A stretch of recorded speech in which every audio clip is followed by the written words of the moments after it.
नमस्कार UPSC CSC aspirants 2026, 2027, 2028 of aspirants aspirants जैसा कि हमने अपने पिछले क्लासेज में देखा यूपीएससी एग्जाम के सिलेबस के बारे में, और मैं आशा करता हूं कि आपने ऑन सिलेबस के लेक्चर्स के माध्यम से यूपीएससी सिलेबस पर अपनी एक अच्छी पकड़ विकसित की होगी।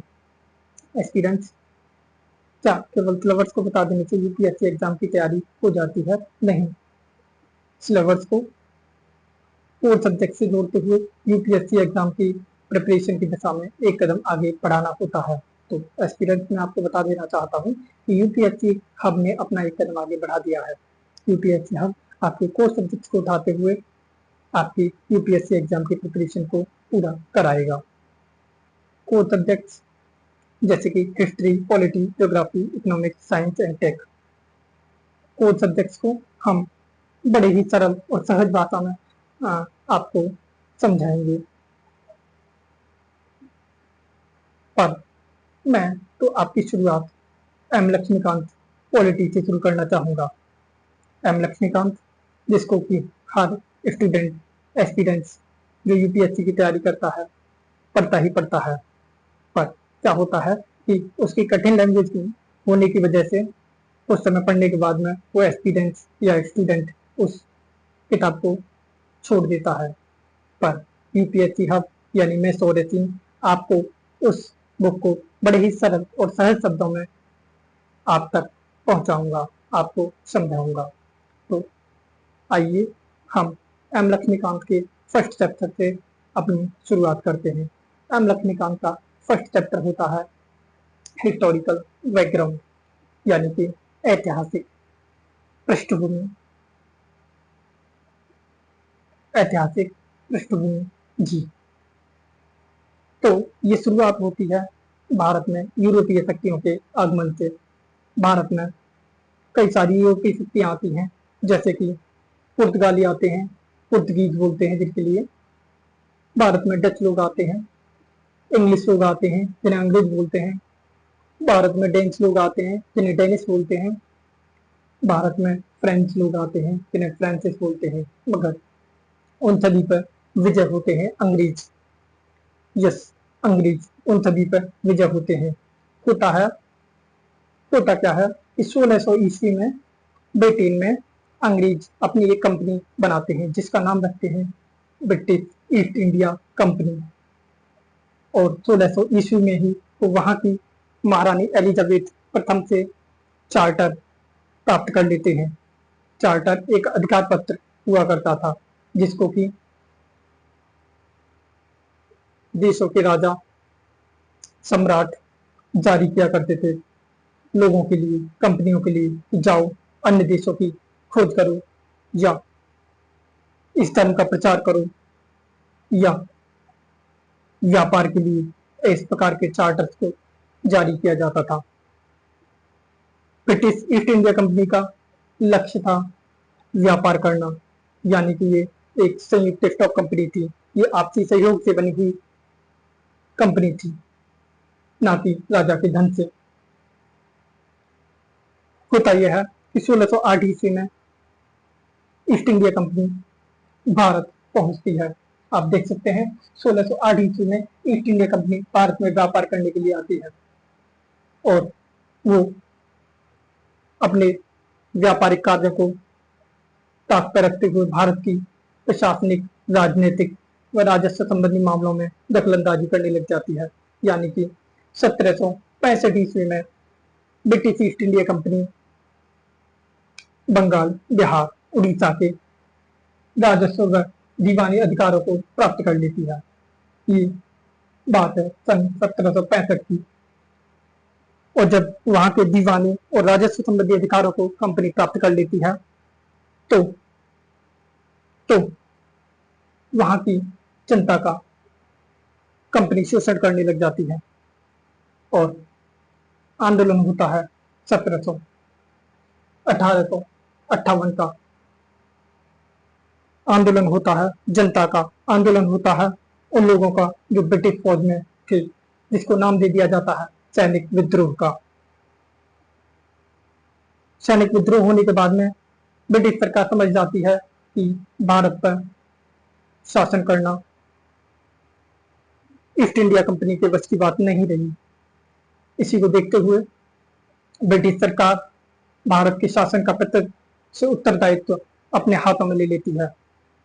और ये बात है 1858 ईस्वी की।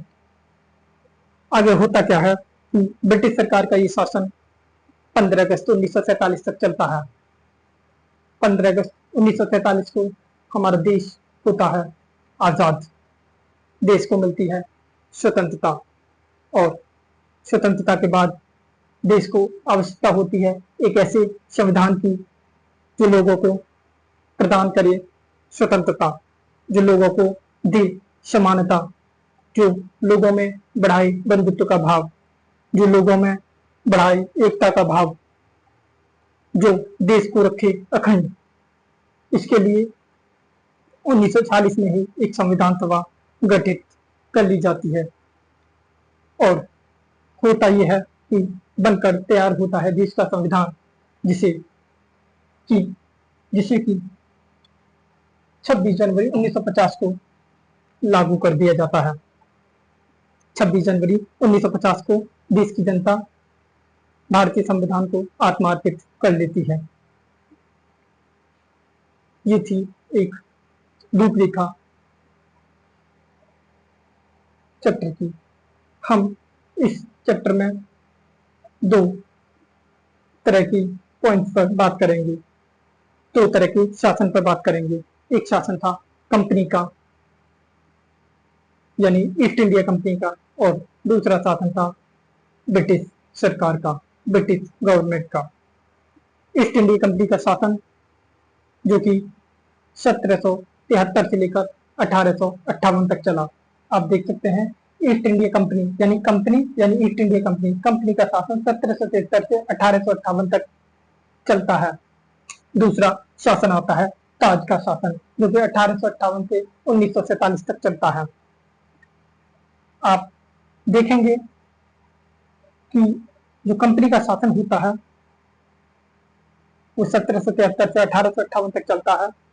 उसमें कुछ आते हैं एक्ट, अधिनियम आते हैं, जिसमें कुछ आते हैं चार्टर एक्ट, उनके बारे में पढ़ते हैं। जैसे कि आता है regulating act of 1773, 1773 of regulating act आप पढ़ते हैं। अमेंडिंग एक्ट ऑफ 1781 आप पढ़ते हैं। ईस्ट इंडिया एक्ट ऑफ 1784 आप पढ़ते हैं। एक्ट ऑफ 1786 आप पढ़ते हैं। चार्टर एक्ट ऑफ 1793 आप पढ़ते हैं। चार्टर एक्ट ऑफ 1813 के बारे में। साथ ही साथ आप पढ़ते हैं चार्टर एक्ट ऑफ 1833, आप पढ़ते हैं चार्टर एक्ट ऑफ 1853। तो ये था कंपनी के शासन में बनी हुई कुछ एक्ट और चार्टर एक्ट। नंबर दूसरे पॉइंट पर जो बात होती है वो आता है ताज का शासन। ताज का शासन यानी ब्रिटिश सरकार का शासन या सम्राट का शासन, जो कि 1858 से लेकर 1947 तक चलता है। उसमें भी कुछ आते हैं अधिनियम, पढ़ते हैं हम साइमन आयोग के बारे में, पढ़ते हैं सांप्रदायिक अवार्ड के बारे में। देखिए, सबसे पहले हम पढ़ते हैं 1858 का भारत सरकार अधिनियम। दूसरा हम पढ़ते हैं 1861 का भारत परिषद अधिनियम। हम पढ़ते हैं 1892 का भारत परिषद अधिनियम। हम पढ़ते हैं 1909 का भारत परिषद अधिनियम। हम पढ़ते हैं भारत शासन अधिनियम 1919 के बारे में। हम पढ़ते हैं साइमन आयोग के बारे में। हम पढ़ते हैं सांप्रदायिक अवार्ड के बारे में। हम पढ़ते हैं भारत शासन अधिनियम 1935 मोस्ट इम्पोर्टेंट। हम पढ़ते हैं भारत स्वतंत्रता अधिनियम 1947 के बारे में। ये एक चैप्टर का खाका है, जो कि हमें आने वाले लेक्चर में पढ़ना है। हम एक एक करके सारे एक्ट, चार्टर एक्ट, अधिनियमों को बड़े ही सरल और सहज शब्दों में आने वाले क्लासेस में सीखेंगे, देखेंगे, और मैं आपको 100% कोशिश करूंगा बहुत ही अच्छी तरीके से समझाने की। एक एक करके हम पढ़ेंगे रेगुलेटिंग एक्ट के बारे में, अमेंडिंग एक्ट के बारे में, फिक्स इंडिया एक्ट के बारे में, जितने भी एक्ट हैं, चार्टर एक्ट हैं, सभी के बारे में बड़े ही सरल और सहज शब्दों में पढ़ेंगे। ये चैप्टर की थी एक रूपरेखा जिसको कि हमें पढ़ना है। तो इसी के साथ मैं लेना चाहूंगा विदाई। नमस्कार, धन्यवाद।